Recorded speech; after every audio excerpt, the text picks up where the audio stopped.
Open FM 97.9, votre radio. Radio Open FM présente Coachez-vous, votre rendez-vous conseil en développement personnel. Laurence Moreau, coach afro-mental, vous accueille pour 1 heure de conseil et apprendra à oser pour que tout devienne possible. Bonsoir mesdemoiselles, bonsoir mesdames, bonsoir messieurs, bonsoir Quentin. Bonsoir. Comment vas-tu ? Très bien, et toi ? Ça va. Fatigué, un petit peu fatigué quand même. Et aujourd'hui on n'est que nous deux. Ben oui. Tu vois, ça nous rappelle des souvenirs. Quand on faisait les émissions, il y a pas si longtemps que ça quand même. Hein. Oui, non. Mais voilà, aujourd'hui, Marine n'est pas avec nous. Si elle nous écoute, je lui fais coucou de loin. Donc, de très loin. De très loin, oui, de très loin. Et donc, ce soir, nous n'aurons pas de recette parce que je ne me suis pas permise de faire une recette à sa place. Et puis, de toute façon, si c'était moi qui l'avais faite, ça aurait été style boulet frites. Voilà, ça n'aurait pas été un truc diététique. Du tout. Donc voilà, donc je lui garde sa place à ce niveau-là, au niveau de la partie culinaire. Et dis-moi, aujourd'hui, ça a été ta journée ? Épuisante. Oui. C'est tout, c'est déjà très bien. Mais... c'est déjà pas mal. Oui. Un peu spécial, je pense. Hein. T'étais pas tout à fait T'étais pas là le matin. J'étais pas en zone de confort. Donc... Tu n'étais pas en zone de confort. Nous allons parler de tout ça aujourd'hui parce que justement, c'était assez amusant parce que le thème du jour va un petit peu avec la journée. La journée, oui, exactement. Et donc aujourd'hui, nous allons parler de la vulnérabilité. Un mot qui fait mal à entendre. C'est ça. Déjà, rien que le mot, il est bizarre. Hein. Et donc, il y a, avec la vulnérabilité, il y a un autre mot qui est souvent accolé, qui est le sentiment de honte. Et donc, nous allons voir qu'est-ce que la vulnérabilité, à quoi ça peut nous servir, comment on peut la gérer, à quoi ça sert. Accessoirement. Voilà, parce que si ça existe, c'est qu'il y a une raison. C'est qu'il y a un but caché derrière. C'est qu'il y a un but caché. Quels sont les tenants et les aboutissants ? Et nous allons démarrer par, comme d'habitude, la définition. Eh oui. Qu'est-ce que c'est que la vulnérabilité ? En fait, ça décrit le caractère de quelque chose qui est fragile. Alors, vulnérable, tiens, ils sont foulés. Hein. Ou encore de sensible. Il peut s'agir plus généralement aussi de faiblesse. Pour certaines personnes, vulnérabilité égale faiblesse. On verra que ce n'est pas toujours le cas. Alors, j'ai parlé aussi du sentiment de honte. Alors, la honte, qu'est-ce que c'est ?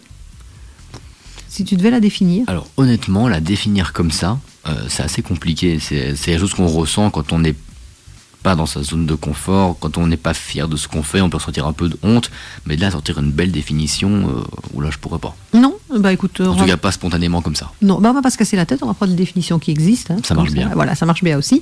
Alors, on en a plusieurs. C'est un sentiment de gêne dû à la timidité, à la réserve naturelle, au manque d'assurance, à la crainte du ridicule, etc., pour revenir à ta zone de confort, qui empêche de manifester ouvertement ses réactions, sa manière de penser ou de se sentir. Ça, exemple, n'avoir aucune honte à avouer ses sentiments ou à avouer ses ressentis.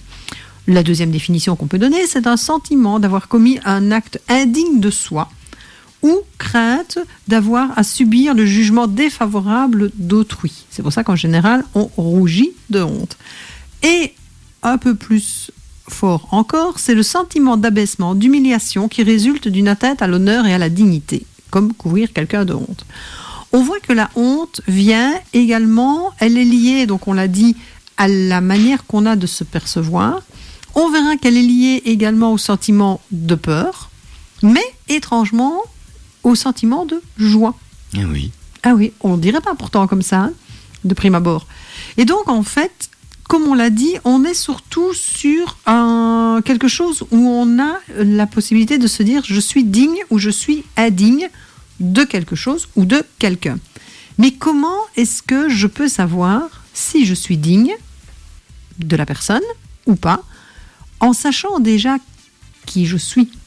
Si demain je sais qui je suis et si je sais comment je peux me percevoir et comment je peux me projeter et comment je peux me montrer aux autres, je saurai déjà si je peux être digne ou pas, déjà par rapport à moi, et ensuite par rapport aux autres. Tu es d'accord avec moi ? Tout à fait. Alors, pour ça, nous allons laisser la parole à Thomas Dutronc, qui nous explique « Mais qui je suis, moi ?» Radio Open FM 97.9, votre radio.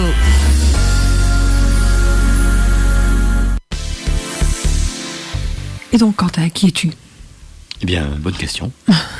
Tu as des pistes sur qui tu es ? Je suis moi. Tu es toi, c'est déjà pas mal. C'est déjà un bon début. Voilà. Est-ce que tu te considères comme quelqu'un de vulnérable ? Ça dépend des moments.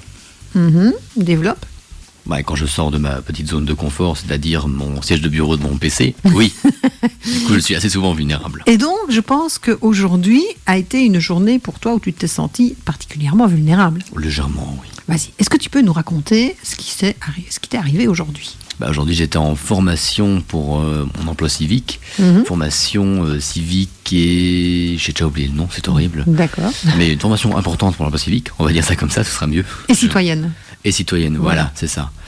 Donc j'étais à Limoges, donc déjà, moi qui habite dans un petit village où il n'y a pas beaucoup de circulation et beaucoup de place pour se garer, Limoges n'est pas mon point fort et je n'aime pas en général d'aller à Limoges. Donc rien que le fait d'y aller, c'était déjà sortir de ma zone de confort et être vulnérable. Ça avait déjà sur la commencé route. hier. Hein ? Hier, qu'y avait-il hier ? Que tu étais stressé pour aujourd'hui.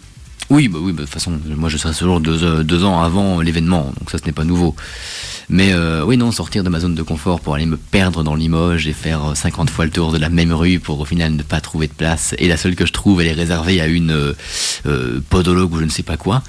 Oui, légèrement vulnérable et un peu stressé sur le moment. D'accord. Et qu'est-ce que tu ressentais réellement comme émotion plutôt ? Parce que la vulnérabilité, c'est... Je dirais énervé. Oh, juste un petit peu ? Juste un petit peu. Un tout petit peu. Quand je t'ai eu au téléphone ce matin, c'était juste limite, j'avais l'impression d'avoir le loup de Tex Avery de l'autre côté du téléphone.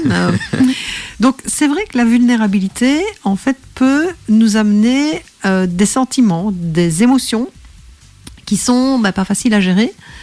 Qui sont, comme tu le dis, difficiles, parce qu'on sort clairement de notre zone de confort, donc on ne sait pas très bien ce qui va nous arriver. Et quand j'ai préparé cette émission, je me suis en fait basée sur les travaux de Brené Brown, facile à dire déjà ça, qui est en fait une travailleuse sociale et chercheure en sciences humaines et sociales à l'université de Houston. Elle est également conférencière, donc c'est une américaine.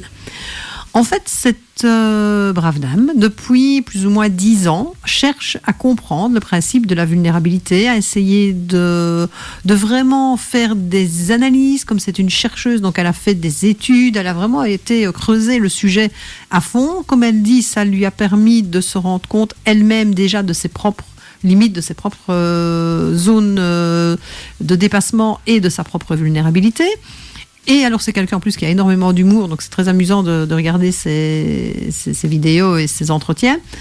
Et donc en fait, comme elle l'explique, la vulnérabilité se situe donc au cœur des sentiments de honte et de crainte. Donc on a la honte et la peur. C'est en fait une recherche d'honorabilité. Wow, j'ai réussi à le placer. Honorabilité, c'est Bravo. quoi ? Ouais, tu vois. Honorabilité, c'est-à-dire... Est-ce que je suis capable de recevoir les honneurs de quelqu'un, de m'offrir moi-même cet honneur, parce qu'on peut aussi se reconnaître soi-même honorable, et est-ce que je peux oser être moi ? Quand je t'ai posé la question de savoir qui es-tu, tu m'as dit « je suis moi ». Oui. Quelle est, à ton avis, une des plus grandes craintes de l'être humain ? Ne pas pouvoir être soi-même, Oui. je dirais. Et pourquoi ?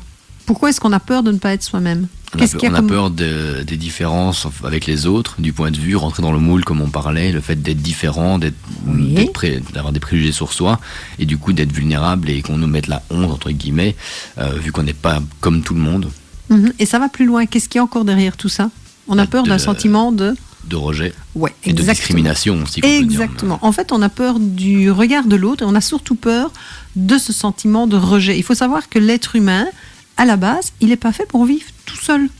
Et en couple, ok, mais c'est ce qu'on appelle un animal grégaire. Grégaire, ça veut dire que c'est un animal qui vit en groupe. La meilleure preuve, c'est que quand vous avez quelqu'un qui est vraiment seul, isolé, souvent ça a très vite un impact sur les états émotionnels et autres. Et donc, on a besoin de contact, on a besoin de se sentir appartenir à quelqu'un. Si on reprend notre fameuse pyramide de Maslow, on a cette fameuse grille là, du besoin d'appartenance. Pourquoi ? Parce qu'on a besoin de faire partie d'un groupe, on a besoin d'être reconnu par nos pairs PAIRS et de pouvoir se sentir bien et de se sentir apprécié et surtout accepté par les autres. Donc, quand on n'ose pas dire qui l'on est, quand on n'ose pas se montrer à l'autre, en fait, c'est un peu comme si on portait un masque. C'est ça, on se voile la face. Exactement. J'aime bien cette expression-là. Ouais. Et en fait, on se voile la face à deux niveaux. Parce qu'on se voile la face par rapport aux autres, donc on porte un masque vis-à-vis des autres. Et par rapport à soi-même. Mais par rapport à soi-même. Parce que dans le aussi. miroir, c'est le masque qu'on voit. Exactement. En fait, on finit par se mentir à soi-même. Que je suis philosophique aujourd'hui. Ouais, c'est incroyable ça. Tu vois ta formation. Dis merci à Joachim, hein, ta formation, tu vas voir ce qu'elle va t'apporter. En fait, quand on est avec un masque sur soi, qu'est-ce qui se passe ? On n'est pas en contact avec soi-même. Donc, vu que je ne suis pas en contact avec moi-même et que je montre à l'autre ce qu'il a envie de voir, oui, mais tout compte fait, la personne, celui qu'elle va apprécier ou celui qu'elle va accepter. C'est pas vraiment nous. Et c'est pas moi. Et le pire, c'est qu'à force d'avoir le masque, on oublie qu'on l'a. Exactement. Et au bout d'un moment, en fait, c'est un peu ce qui se passe notamment dans les couples. C'est que quand tu rencontres quelqu'un, au départ, c'est waouh, génial, le prince charmant, la princesse de mes rêves. Pourquoi ? Parce qu'en fait, on montre toute notre belle facette. Alors, il y a toute la part d'ombre qui est là derrière, qu'on va surtout pas aller montrer tout de suite. Mais plus on va apprendre à connaître la personne, plus la personne, elle va se libérer. Et plus la personne, c'est un petit peu ce qu'on appelle l'expression, on revient à nos fameuses expressions de la semaine passée, qui est chasser le naturel, il revient au galop. C'est ça.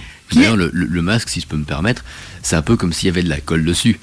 Tant qu'on l'enlève à temps, ça va, mais si on laisse trop longtemps, la colle, elle sèche et après, et puis quand tu veux l'enlever, ça fait mal. Ça arrache. Plus on attend pour l'enlever, plus ça fait mal. C'est exactement ça. Parce que maintenant qu'on mette un masque de protection, parce qu'on n'a pas envie que tout le monde sache réellement qui on est, ça peut se concevoir. Il y a mettre un masque et un scaphandre aussi. Exactement. Ça veut dire que tu peux avoir un côté un peu protection, je tiens les autres à distance, je montre une image qui est l'image sociale, qui est l'image que je veux bien montrer. Et puis, il y a le qui je suis moi vraiment. Et là, c'est clair que si tu vis... Alors, toi, tu donnes l'image de scaphandre. Moi, quand je donne les formations, je donne toujours l'image d'Iron Man. Où en fait, il ne faut pas oublier que Iron Man, c'est une super machine, c'est génial, il est capable de faire plein de trucs, mais à l'intérieur, il y a monsieur. Eh oui. Il y a un gentil monsieur. Et que le gentil monsieur, il a quand même s'il a un cœur en je ne sais pas quoi, là, mais enfin, dans une matière bien particulière, il est humain, malgré tout. Et donc, il peut être touché par certaines choses, et surtout, il n'est pas immortel. Et donc, on nous apprend depuis des années, depuis tout petit, avec les émotions, on en a déjà parlé, à mettre ce masque et à pas montrer qui nous sommes. Surtout, pourquoi ? Parce qu'en fait, c'est dangereux de montrer qui on est. Plus on va montrer qui on est, plus on a la possibilité de se faire blesser et plus donc on montre d'être nos faiblesses, quoi. Donc on est vulnérable. Voilà. Et c'est là qu'arrive la différence entre vulnérabilité et faiblesse, qu'on verra beaucoup plus en détail par après. Pourquoi ? Parce que la vulnérabilité, c'est oser montrer qui je suis vraiment. Alors, bien sûr que je suis faite de force et de faiblesse, on est bien d'accord. Mais est-ce que réellement être vulnérable, c'est faire preuve de faiblesse ? Ou est-ce qu'au contraire, c'est faire preuve d'un courage incroyable, parce que j'ose montrer réellement qui je suis ? C'est faire preuve de courage parce qu'on dépasse nos limites. Non ? Ah oui, bien sûr. Quand on ose enlever le masque, la question qu'on se pose, c'est les autres aimeront-ils réellement qui je suis ? Et moi, vais-je me rappeler qui je suis si je conserve le masque trop longtemps ? C'est ce que tu disais tout à l'heure. Si je ne suis pas authentique, ni avec moi, ni avec l'autre, comment est-ce que je veux que la personne qui va m'aimer m'aime réellement ? Comment est-ce que je peux savoir qu'on m'aime pour moi et pas pour le masque que je montre ? En fait, il faut savoir que quand on est en relation... Aujourd'hui, j'ai donné un cours à l'IUT sur la communication. La communication, c'est le fait de rentrer en relation avec quelqu'un pour faire passer un message. Mais si je rentre en relation... En fait, je rentre en relation physique avec quelqu'un, parce que je suis dans le cercle de cette personne, mais je rentre aussi en relation avec son âme. Pourquoi ? Parce que moi, ce qui m'intéresse quand je parle avec quelqu'un, c'est de parler d'âme à âme, et c'est pouvoir de parler vraiment... sans filtre. Voilà, sans filtre avec la personne. Si maintenant je mets un masque, qu'est-ce qui se passe ? C'est même plus un filtre à ce stade-là, c'est un bouclier. Et donc, ça permet, en fait, de nous priver de ces fameuses relations humaines qui sont aussi belles quand elles sont authentiques, parce qu'on a peur, en fait, de mériter cette relation. La plupart du temps, on n'ose pas se montrer tel qu'on est parce qu'on se dit Ben oui, mais tout compte fait. Parce qu'on a honte de soi. Voilà, parce qu'on a honte de soi, exactement. On a peur de l'isolement, on a honte parce que je suis pas assez bien, parce que je suis pas assez ceci, je suis pas assez riche, je suis pas assez grande, je suis pas assez forte. Mais c'est là qu'on en revient à comment est-ce qu'on veut être aimé si on ne s'aime pas. Exactement. Et surtout, comment est-ce qu'on veut savoir s'aimer si on ne sait pas qui on est. Donc en fait, tant qu'on n'a pas répondu à cette fameuse question de qui je suis, et on va revenir à une belle notion que j'adore, de quoi j'ai Envie, besoin. Ah ben oui, justement. C'était l'autre. C'était l'autre. J'avais une chance sur deux. De quoi j'ai besoin? Parce que tant que je n'ai pas identifié mes besoins, je ne peux pas savoir qui je suis. Je suis ce que mes besoins ont. Je suis ce dont j'ai besoin. Voilà, je suis ce dont j'ai besoin. Merci, exactement. De rien. Alors, ça va évidemment rechercher l'estime de soi, qui est pour définition, rappelons-le, la distance entre ce que je suis vraiment et ce que je rêve d'être. Et plus tu vas te rapprocher de qui tu es, plus tu vas retrouver ton estime de toi. Alors il y a une phrase que j'aime bien qui est « L'idéal, c'est d'exposer qui je suis au lieu d'imposer une image conventionnelle de moi. » Ça veut dire que j'ose exprimer qui je suis vraiment pour pouvoir ne pas montrer simplement une image qui est conventionnelle. Et là derrière, eh ben oui, il y a peut-être une part d'ombre. Oui, il y a peut-être des trucs qui vont pas plaire à tout le monde. Oui, on n'est pas toujours ce que la personne attend de nous. Et alors, c'est ça qui fait toute la beauté de l'être humain. Et d'ailleurs, nous allons demander à Michel Berger qui nous explique pourquoi il n'y a pas de honte. C'est parti. Radio Open FM 97.9, votre radio.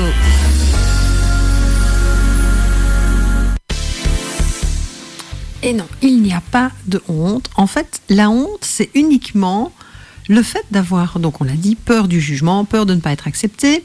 Et moi, je voudrais te proposer, Quentin, d'avoir un courage énorme. Un courage énorme. Ouais, c'est le courage d'être imparfait. Le courage d'être imparfait. Oui. Oh, ça va, moi j'ai l'habitude. Voilà. Pourquoi ? Parce qu'en fait, dans notre génération et dans notre culture, on nous apprend la perfection. On doit être parfait tout le temps. D'ailleurs, on est avec des publicités en permanence qui nous expliquent qu'on doit avoir l'air jeune, qu'on doit avoir la police, qu'on doit faire ceci, qu'on doit gommer toute trace de vieillesse, qu'il ne faut pas prendre trop de kilos, il faut faire ceci, il faut qu'on ait des études parfaites. Donc en conclusion, on veut être face à un miroir. C'est ça. On veut que la personne en face de nous ressemble comme 2 gouttes d'eau à nous-mêmes. Exactement. Et surtout, même avec les enfants. On demande aux enfants d'être parfaits, on demande aux enfants d'être sages, on demande aux enfants d'être ceci, on demande aux enfants d'être cela. Alors qu'en fait, si on les laissait juste être des enfants, ça pourrait être sympa aussi. C'est ça, quoi. Accepter la différence. Alors, nous sommes des êtres humains, avec notre fragilité, avec toutes nos imperfections. Et nos différences. Et nos différences. Pourquoi ? Parce que, évidemment, on est tous différents les uns des autres, et tant mieux. Et donc, si demain, si demain je suis bien dans ma peau, que j'ose enfin être moi-même sans avoir peur de comment je vais être perçu et pouvoir enfin me dire j'existe pour moi et non pas pour les autres. Ça veut dire que j'aurai un sentiment énorme d'amour et d'appartenance envers moi-même. Tu l'as dit tout à l'heure, si déjà on apprend à s'aimer, c'est déjà un gros avantage. Vous osez être vous-même car vous savez que vous serez apprécié et que vous vous appartiendrez. Et donc, qu'est-ce qui va se passer ? Eh bien, bizarrement, ce sentiment, en fait, va rayonner autour de vous. Et les gens autour de vous vont le percevoir. Vous allez être bien dans votre peau, vous allez avoir de l'estime pour vous, vous allez être vraiment, vraiment quelqu'un qu'on va avoir envie d'aller rencontrer. Et qu'est-ce qui se passe à ce moment-là ? On va être dans la catégorie de ce qu'on appelle des gens sans réserve. Pourquoi ? Parce que ce sont des gens, en fait, qui ont ce courage d'être imparfaits, qui ont ce courage d'avoir de la compassion pour l'autre, qui ont ce courage de pouvoir écouter et qui ont ce courage de pouvoir se mettre en connexion réelle avec l'autre. Si quand je suis avec toi, je mets ces masques, je mets ces barrières, je mets ces limites, je mets tous ces freins qui fait que nous ne sommes pas en connexion, comment est-ce que je peux rester à l'écoute de toi ? Bah, tu ne peux pas. Et je ne peux pas. Déjà, je ne suis pas à l'écoute de moi, puisque je cloisonne tout ça. Et donc, il faut absolument que je puisse être à un moment donné en accord avec moi-même pour pouvoir être en accord avec toi. Alors, qu'est-ce qui... Oui, vas-y. Que je reprends on parlait justement pendant la musique de boule caisse, c'est le même principe. Si je mets des boules caisses pour ne pas m'entendre moi, je n'entendrai pas les autres autour non plus. Exactement. Et C'est vice-versa. pour avoir une image un peu plus, oui. plus imagée. Tout à fait. Alors pourquoi est-ce qu'on parlait de boule caisse? Pour la petite anecdote, parce qu'on parlait de comment arriver à dormir la nuit avec des chatons qui jouent toute la Qui nuit. joue avec les raquins dans les murs. Voilà, donc fatalement, ça fait beaucoup de bruit. Et donc je disais à Quentin qu'il devrait mettre des boules caisses. Et puis c'est là qu'il me dit, non, parce que sinon j'entends pas ce qui se passe. Voilà.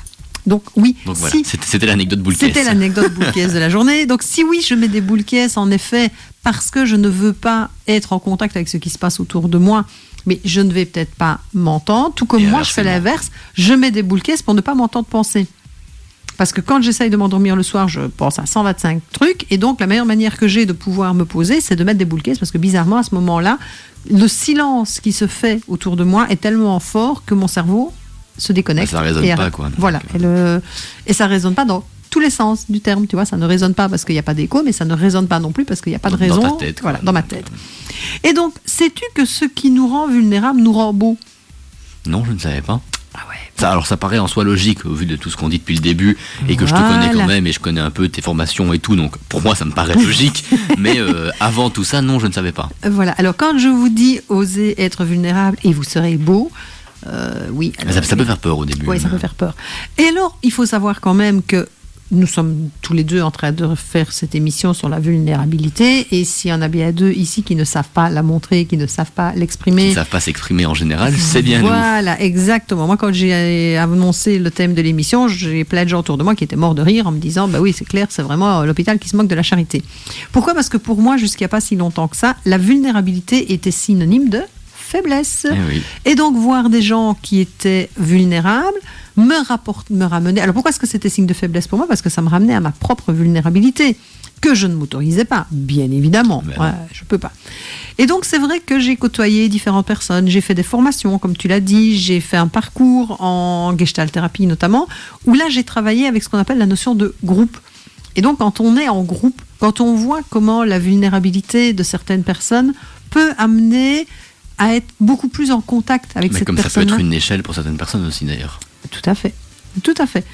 Et donc, c'est vrai que le fait de se rendre vulnérable, en fait, je prends l'exemple des rides. Quand on parle de quelqu'un, quand tu vois une personne âgée, Oui. est-ce que le fait d'avoir des rides sur une personne âgée, en fait, est-ce que c'est beau ou pas? Alors, personnellement, je vais le dire clairement, je ne trouve ça ni beau, ni pas beau. Mhm. Je trouve que ça prouve que la personne a de l'expérience. Voilà. En fait, ça explique toute la vie de la C'est ça. personne. Et on revient à ce fameux phénomène d'imperfection. Pourquoi? Parce que si maintenant tu essayes de rendre la peau de la personne lisse, bien plate et tout ce qu'il faut, on voit que c'est faux. Bah oui. T'as beau avoir tous les botox et tous les trucs que tu veux, on voit que Là, c'est pour faux. le coup, on met littéralement un masque. Là, exactement, on met littéralement un masque. Et parfois c'est vraiment très très moche et on se dit mon Dieu, qu'est-ce qu'on a fait? Et donc c'est vrai que c'est important d'oser être soi, d'oser pouvoir se regarder soi-même en face, mais oser aussi laisser cette petite part de faiblesse et de vulnérabilité pour que les autres voient réellement qui on est. Quelqu'un qui est tout le temps fort, en fait, mais on n'a pas envie d'aller l'aider. Ah bah non. Quand j'entends parfois les personnes, en fait, qui me disent « Ah oui, mais regarde, moi, je... » Alors, ouais, je peux, quand je dis je peux dire je tout court, hein, parce que c'est Oui. mon cas. Je peux le dire aussi, je voilà, pense. j'ai jamais personne qui me propose de l'aide et c'est toujours moi qui m'occupe de tout. Pourquoi? Parce qu'on n'en veut pas. Mais parce qu'on n'en veut pas. Et qu'on donne cette image de personne forte et de personne qui sait tout gérer et de personne qui va tout contrôler. Donc, fatalement, pourquoi est-ce que les personnes nous tendraient la main et viendraient faire ce que nous, on fait très bien? Donc, c'est clair que c'est super important. Oser faire les choses sans aucune garantie de réussite. Ça aussi, c'est lié à la vulnérabilité. Pourquoi? Parce que la plupart du temps, quand on fait quelque chose, on planifie déjà ce qu'on veut qu'il se passe quand j'aurais fait cette chose-là. Attention, je recommence. Ça veut dire que, est-ce que tu oserais demain, si tu rencontrais quelqu'un qui te plaît réellement, est-ce que tu oserais le premier dire à cette personne je t'aime? Honnêtement, non. Non. Pourquoi?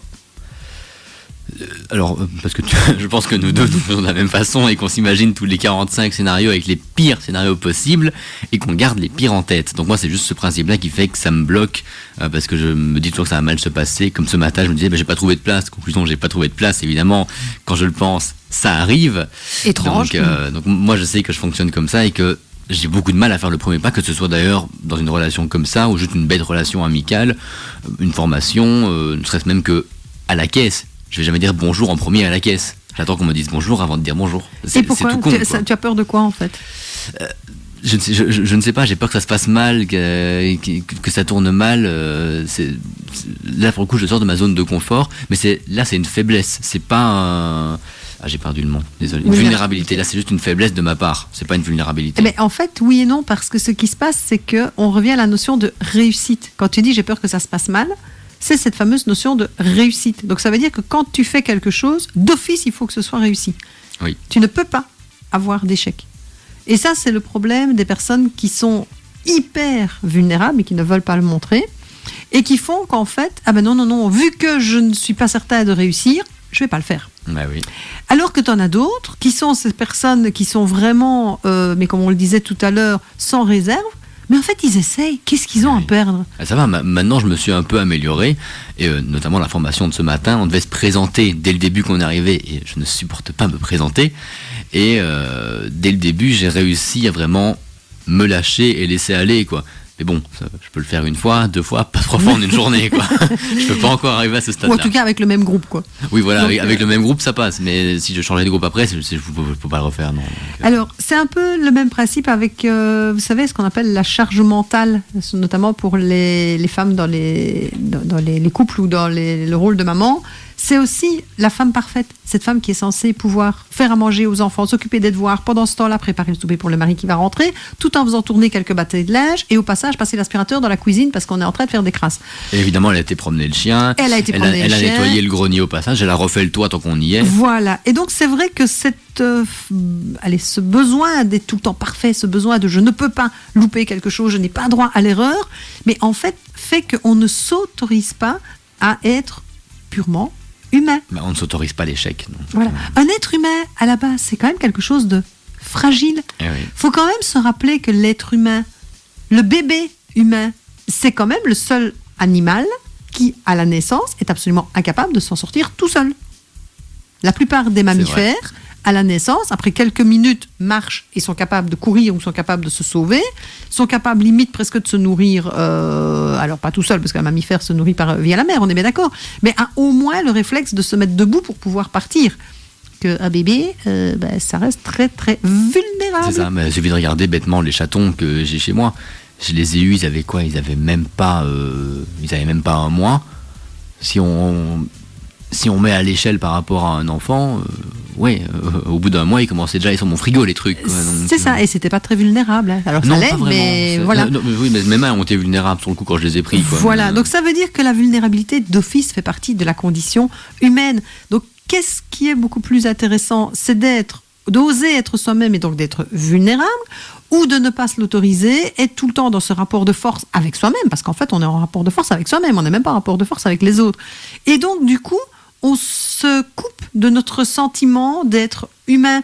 N'oublions pas que l'appartenance et le fait de ressentir énormément d'amour va nous apporter cette source de joie, de créativité, pour pouvoir justement aussi faire plein de choses, parce que les rencontres avec les gens, c'est aussi de la créativité. Donc, une vulnérabilité assumée peut aussi impacter positivement une relation et en faire une relation authentique. Il est intéressant de voir les différents synonymes de vulnérable. Dans le dictionnaire, on a sensible, fragile et faillible. C'est quand même les 3 adjectifs, comme on l'a dit, qui sont la définition même de l'être humain. Donc, se montrer vulnérable serait tout simplement pouvoir aller chercher sa part d'humanité et apporterait alors cette authenticité indispensable avec toute relation. Accepter sa vulnérabilité en pleine conscience, c'est également la mettre au service de la relation avec l'autre.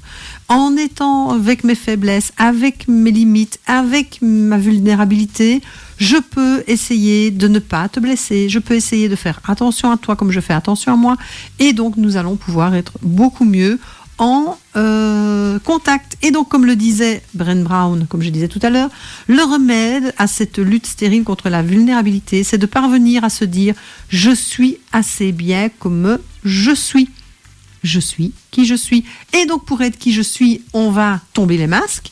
Et comme on est quand même un petit peu au moment du carnaval, j'ai pas fait exprès, nous allons laisser la compagnie créole nous parler du bal masqué. Si tu veux bien. Oui, du coup, je n'avais pas modifié les musiques. Oui, on a changé les musiques. Je ne savais pas laquelle tu voulais. Donc voilà. C'est bon, c'est prêt. C'est parti, merci.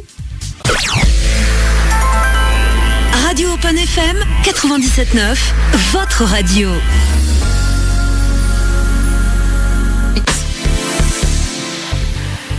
Alors voilà, vous avez eu la version remix de Au bal masqué.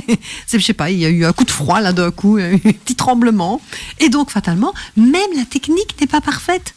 Et même la technique est vulnérable. Voilà, c'était pour nous rappeler ce principe. Pardon. Ça marche bien aussi. Ouais, non, même moi aussi je suis pas parfaite, sinon ça se saurait.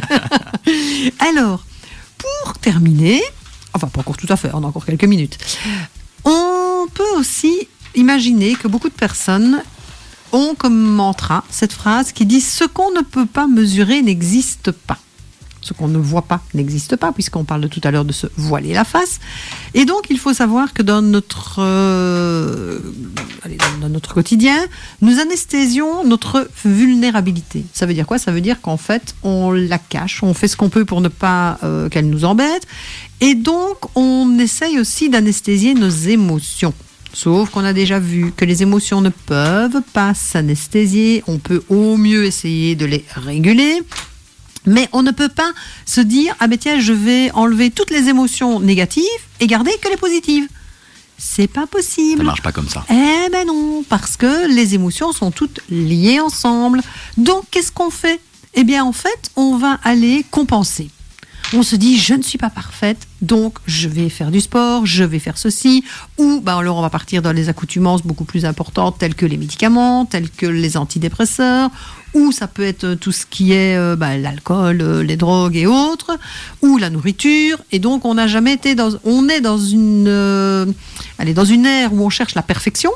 Et où il n'y a jamais eu autant de personnes dépressives, autant de personnes qui utilisent des médicaments et autant de personnes obèses qui essayent désespérément de pouvoir aller mieux. Pourquoi ? Parce qu'en fait, quand on ne va pas bien, on compense. Et on compense avec tout ce qu'on trouve et tout ce qui nous parle. Et si ça ne fonctionne pas, on finit en dépression. Exactement. Donc ce perfectionnisme qui est là, qui est présent partout, qu'on essaye de pouvoir atteindre tous autant qu'on est, en fait, ce n'est jamais d'abord qu'un leurre, parce qu'on ne peut pas être parfait. Alors que si, par contre, on se mettait en tête, comme on l'a dit depuis le début, d'être soi-même, et surtout d'être reconnaissant de la personne que nous sommes, de ce que la vie nous a donné.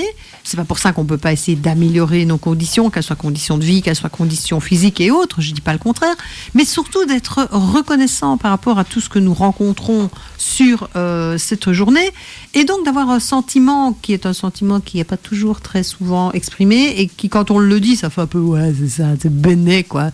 C'est le sentiment de gratitude. Eh oui. De pouvoir remercier, de se dire, voilà, aujourd'hui j'ai passé une super journée, j'ai rencontré des gens magnifiques.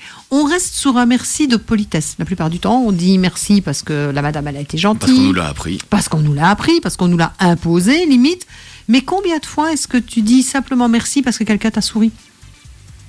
Combien de fois tu dis simplement merci parce que quelqu'un a été sympa avec toi ? Très peu. Très peu. Pourquoi est-ce que tu dis à la fin de la journée, est-ce que tu remercies ta journée ? Absolument pas. Ah ben non. Est-ce que tu te remercies d'avoir pu aller jusqu'au bout de cette journée ? Non plus. Encore moins, c'est normal, t'es parfait. Donc tu as déjà tenu jusqu'au bout, pourquoi tu devrais encore en plus te remercier ? Oui. Cette gratitude, en fait, elle doit être envers tout le monde, envers vous d'abord. Envers tout. Et envers tout. Ça peut être aussi bien envers les animaux qu'envers les choses. Est-ce que tu as remercié ta voiture aujourd'hui, enfin en l'occurrence la mienne, de t'avoir amené sain et sauf à Limoges, d'avoir pu te permettre de te garer pas trop loin, et donc de t'avoir amené ici après ? Non. Non. Eh bien, tu peux remercier et d'avoir de la gratitude.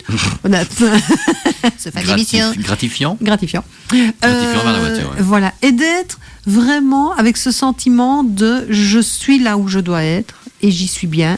Et donc, je suis fière de moi. Gratitude peut aller avec fierté également, parce que qui dit « je ne suis pas assez bien pour telle ou telle chose, je ne suis pas assez bien », et donc cette dévalorisation et cette vulnérabilité peut être contrebalancée, évidemment, par la fierté. Alors, pas la fierté imposante et pas ce côté je suis le meilleur, je suis le roi du monde, hein, laissons DiCaprio. Il y a être fier et prendre la grosse tête. Voilà, c'est ça, laissons DiCaprio au fin fond de l'océan. Mais il y a être surtout cette personne qui va être fière d'elle et qui va pouvoir se dire je suis qui je suis, je m'assume pleinement et surtout je peux oser dire qui je suis. Alors je vais faire un tout petit, il reste combien de temps ? Ouais, ok, quelques minutes. Je vais faire un tout petit aparté par rapport à mon métier de coach. Pourquoi ? Parce que la plupart du temps, en fait, les gens me disent bah oui, mais c'est bien, mais comment je peux traiter ma vulnérabilité ? Comment je peux faire pour pouvoir mieux exprimer mes sentiments ? Et de toute façon, bah, vous, en tant que coach, c'est pas compliqué, vous savez faire ça très bien, et donc expliquez-moi comment vous allez faire. Il faut savoir que quand on est dans une relation, donc je l'ai dit, une relation humaine entraîne d'office de la vulnérabilité.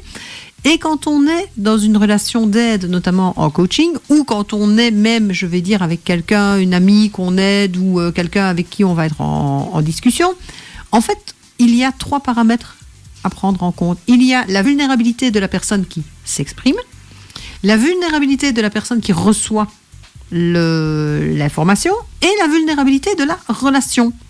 Parce que là, je vais paraphraser Jean-Claude Van Damme, n'oublions pas que 1 plus 1 égale... 1. Non. 1, 3. 3. J'étais pas loin. Fred, il dit 4, mais... Alors peut-être, presque, mais 3 en tout cas.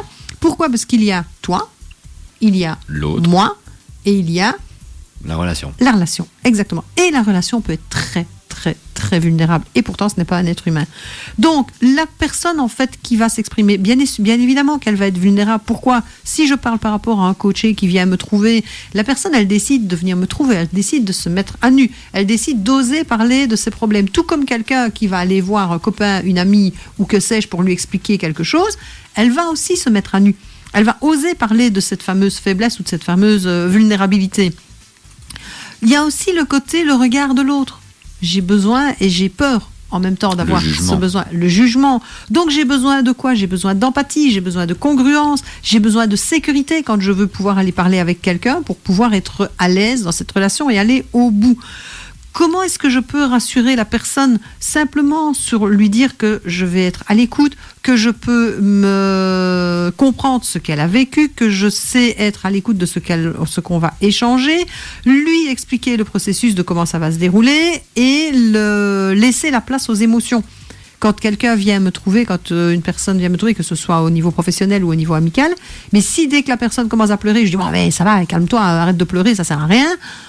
Ça ne l'aidera pas. Voilà, hier quand tu m'as dit bah oui, je suis stressée par rapport à ma journée de demain, bah, si je t'avais dit ça va, arrête de stresser, ça sert à rien. Ça ne m'aurait pas aidé du tout. Ça ne t'aurait pas aidé non plus.